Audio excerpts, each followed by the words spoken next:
I never thought I'd be the woman standing in the doorway, my heart breaking into a million pieces. But there I was, frozen in shock, as Jason's voice whispered intimately to someone else, someone I had never met, but somehow already hated. And then, there was her laugh. Low, seductive, and far too familiar for my liking. That was the moment everything unraveled. The life I had built with Jason for 10 years shattered, and the truth about who he really was hit me like a brick. Jason and I had met in college, back when the world seemed full of possibilities. He was the campus golden boy, charming, athletic, and always the center of attention. I was quieter, more focused on my studies, majoring in journalism and dreaming of becoming a writer. Jason's charm was impossible to ignore, and before long, we became inseparable. He made me believe we were building something special together, a future full of love, stability, and respect. How wrong I was. He proposed to me 2 years after we graduated. It was a grand gesture on a cliff in Santorini, with the sun setting behind us. I remember the feeling of the wind in my hair, the sound of the waves crashing below, and Jason on one knee with a diamond ring sparkling in his hand. It felt like a fairy tale, and I was hopelessly in love. I said yes, believing this man would be my partner for life, unaware that his love had a shelf life. From day one, Jason's family was cold. His mother, Barbara, was the worst. She always had a way of making me feel less than, like I was never good enough for her precious son. Every dinner, every holiday, she found a way to tear me down, always hiding her insults behind a forced smile. "You're still writing for that little blog, dear," she'd say, barely concealing her disdain. Jason never defended me. He'd shrug it off as, just mom being mom, and I naively thought that was normal. Our marriage was fine for the first few years, or at least I thought so. Jason was always busy, always distracted by work, but I chalked it up to ambition. We talked about starting a family, but Jason would always change the subject, saying, "We've got time." I didn't push, because I trusted him. Little did I know, he was already preoccupied with someone else. I just didn't know who. Yet. Her name was Claire. She was a colleague of Jason's, young, beautiful, and dangerously ambitious. At first, I didn't even know she existed. She was always in the background, popping up in photos from Jason's work events, but I never paid her any mind. That was my first mistake. Claire wasn't just a colleague, she was the woman Jason had been sneaking around with for years. While I was at home, believing Jason's lies about late nights at the office, Claire was keeping him company, whispering in his ear about how much better life could be with her. The first clue came on our 10th anniversary. I found a receipt in Jason's jacket from an expensive restaurant. It wasn't the kind of place we ever went to, and the date on the receipt was from a night he had told me he was working late. My stomach dropped, but I didn't confront him right away. I wanted to believe there was a reasonable explanation, but deep down, I knew. I just couldn't admit it to myself yet.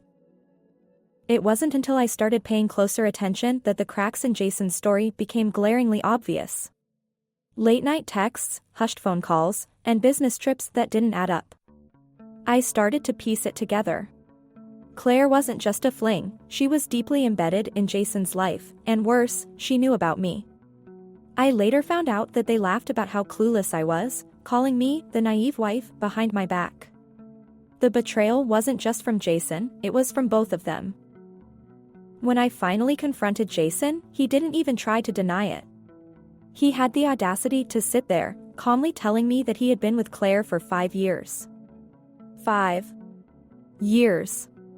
While I was holding down the fort, supporting him through every career move, every tough decision, he was sneaking around with her. I felt sick. But it wasn't just the affair that broke me, it was the coldness in his eyes. There was no remorse. No guilt. Just indifference. Claire wasn't just content with being the other woman. She wanted more. She wanted to take my place, to become the wife, to inherit the life I had built with Jason. And Jason, the fool, was all too willing to let her. She manipulated him, played him like a puppet, and he fell for it, hook, line, and sinker. I found out later that she had been planting seeds of doubt about me for years, telling Jason that I wasn't the right fit for him, that he deserved better. And he believed her. To make matters worse, Barbara, my ever-judgmental mother-in-law, knew about the affair the entire time. She even encouraged it, claiming that I wasn't wife material for her son. I had spent years trying to gain her approval, bending over backward to please her, only to find out she had been plotting against me from the start. She wanted Claire to replace me, someone she considered more suitable for their high society image. The final straw came when I discovered that Jason had been funneling money to Claire, paying for her apartment, her car, and God knows what else, all while I was carefully budgeting to keep our household afloat. I realized then that I had been nothing but a placeholder in Jason's life, someone to keep up appearances while he lived a double life with Claire. I couldn't take it anymore. It was time to end this nightmare. When I filed for divorce, Jason didn't take it well. He and his mother fought me at every turn, trying to bleed me dry financially and emotionally. They thought they could break me, but they underestimated my strength. I had spent too long being the quiet, obedient wife, and now it was time to fight back. The divorce proceedings were ugly. Jason tried to paint me as the villain, while Barbara spread vicious rumors about me within our social circle. While Jason and I were locked in a legal battle, Claire's true nature started to show. She wasn't the perfect, supportive partner Jason had imagined. She was manipulative, selfish, and demanding. As soon as the divorce was finalized and Jason's financial situation became less stable, she began to distance herself. It wasn't long before she left him for someone wealthier, leaving Jason with nothing but the ruins of his life. With the divorce behind me, I threw myself into my work. I started an investigative blog, focusing on exposing corruption and scandals, using my own experience as fuel. The blog quickly gained popularity, and within a year, it had evolved into a full-fledged media company. I was no longer the naive wife, I was a force to be reckoned with. As my career soared, Jason's life continued to spiral.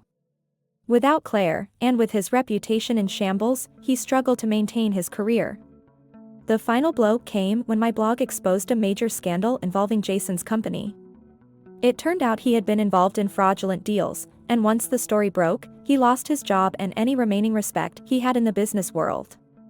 Barbara, who had once been the queen of their social world, was now ostracized and humiliated. In a shocking turn of events, Claire reappeared in Jason's life, pregnant. She claimed the baby was his, hoping to latch onto what little money he had left. But Jason, now destitute and broken, couldn't support her. It turned out that Claire had been seeing other men during their relationship, and the baby wasn't even his. She disappeared just as quickly as she had come, leaving Jason utterly alone.